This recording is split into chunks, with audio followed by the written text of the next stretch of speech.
Zimbabwe muri kuzviona sei. Oh, shall remain. Yours truly miss a one blow. Foolish government.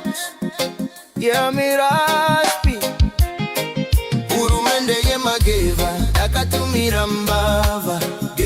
Urumende yemageva tiri kutongwa netoti. Yemesonuri geva takatumira mbava geva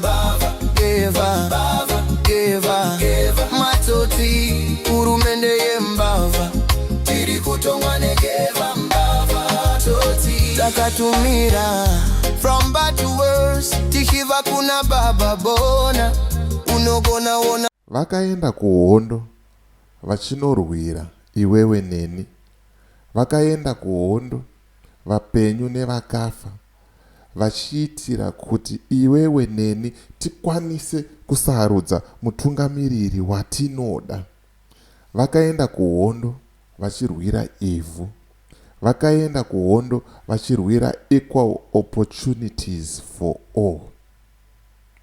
Ndizvo zvinhu zvakafirwa nevanhu muhondo, ndizvo zvinhu zvakatyokerwa makumbo nevamwe, ndizvo zvimwe zvinhu zvakaita kuti vamwe vaite mapofu vabviswe maziso. Inyaya yekuti nyika isununguke. Kana vacho vakarwa hondo vakange vane zvavanga vakavimbiswa kana kuti vakavimbisana, ko chirangano chakazopedza chakazobhenda chakaperera papi? Chii chazoita kuti zvinhu zvichinje muzuva ranhasi? Zvinhu zvinonzwisa tsitsi, zvinhu zvinosiririsa kuona maovheti vakarwira nyika ino vakaremara pamusoro pekuda kusunungura nyika ino vachinzi vari kuvhurirwa chibhorani, vachinzi vari kupiwa mabhasikoro. Munhu ane 60, 50 years plus 70 years plus onzi ari kupiwa bhasikoro. Iwo vheti riri kupiwa bhasikoro. Tavavhurira chibhorani. Handizozivo hangu kuti ndizvo here zvinhu zvacho maitikiro azvinofanira kunge zvichiita. Zita rangu ndinonzi DJ Holly. The name of the platform is 0.5 Creative Studios. If it's your first time here, please hit the subscribe button and the notification bell so that you don't miss out on any exciting content uploaded. Asi kana wanga wagara uri mugaro wepanapa ndoda ngokutenda nekuita sei nekurumidza kubhadhara rent. Thank you very much for supporting 0.5 Creative Studios. Ndisandapinda munyaya yangu zvizere, ndiri kuti kana une bhizimusi raunaro rauda kushambadzirwa, ndibate. Namba dzangu ndo dziri pascreen idzo. Kana une nyaya yaunayo yauda kuti ndifambire, ndibate futi pasame number ipapo. Nyaya dzacho tinodzifambira. Nyaya yandiri kufambira zvamanje manje inyaya yaiswa naUncle Jeds iyi. Zvavari kutaura kuti they want to finish projects, borehole drilling projects. ED and wife officially opening a borehole chibhorani mugore ra 2026, 46 years after independence. Unyazopera power kuchikoka mabhonzo, unyazoona kuti kwatiri kubva ndo kwatiri kuenda. Hapana kwatiri kuenda, tiri kudzokera kumashure. Pane kuti by now matepe mapombi akasiwa aiswa naSmith angadai atodevelopa, atowedzerawo kunaka. Mvura ichitenderera, vanhu vachitora mvura pamatepe.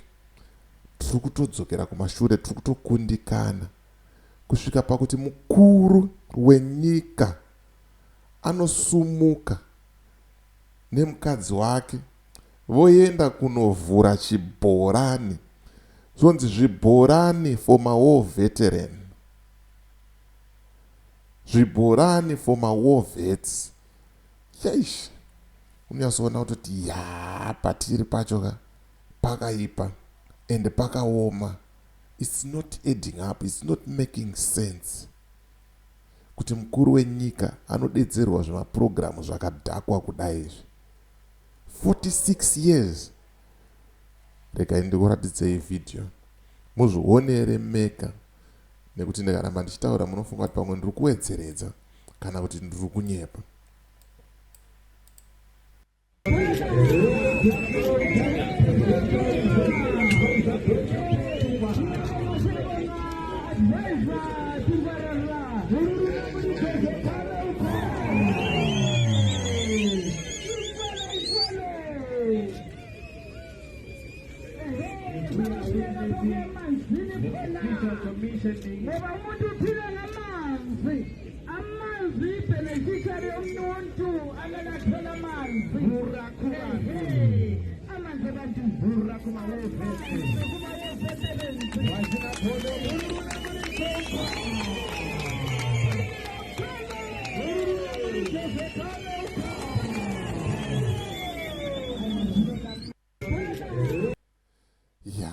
Anzi amanzi, mvura, it's a beneficiary to people.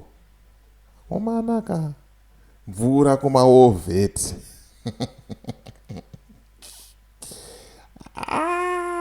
Uku ndokunonzi kusekerera nhamo serugare. Mvura kumaovheti, amanzi to the people. Yeah. Pakaipa zvikanzi, are those the projects they want to finish? Very silly borehole projects. Shame on you, ZANU-PF.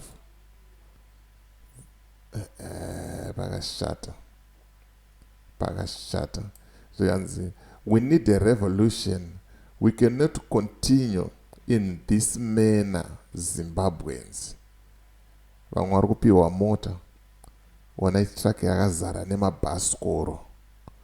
Mabhasikoro. Ini nangu ndasarenda kusvika vekupedzisira kuti ya ma1 zvekutodaro. Zvikanzi, cost of the borehole 1,500 against the cost of the opening ceremony 21,000. 21,000 kunovhura borehole 1,530. Pakaipa. And they should just let the councillors open boreholes. The president should be opening hospitals and universities. Unfortunately, none. Those two opened during his tenure. Hanzi hapana kana 1 pazviviri izvozvo, university kana yakavhura kana chipatara 1 chaakavhura, but ari kuda imwe time futi 2 years kuti aramba achichimhanya. Zviriko here zvinhu zvakadaro? Zviriko here zvinhu zvakadaro? Zvikanzi 16 million boreholes by 2030. 1 man, 1 borehole.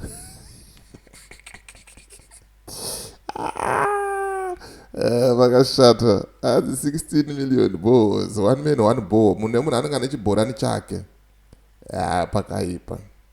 Hanzi munhu wapresident officially opened a borehole. Kutosimba, kutosumuka. Zvikanzi hypocrisy yacho ma1. Official opening baba. This is nonsense. Absolutely joke. Zvikanzi, this child is making me proud. Aiwa, ndasarenda zvangu mazimba. Mazimba aiwa. Vasiye vapedze maprojects avo. Ngavangorova muroiro wavo. Varamba vachivhura zvibhorani.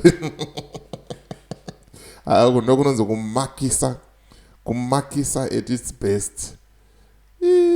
Zvimwe zvacho mukuru dai achiramba, kana kuti OPC dai ichirambira mukuru kuti ari busy, kana kuti ari kumbozorora, kana kutiwo zvimwe zvine kuti bakashata. Amen. Munotichionazvo pamwe ndo kuvaka kwenyika kwachoka kwezvibhorani. Ini nangu handichaziva zvangu, but nangu ndikuudza kuti ED nemukadzi wake vamakisa to the last.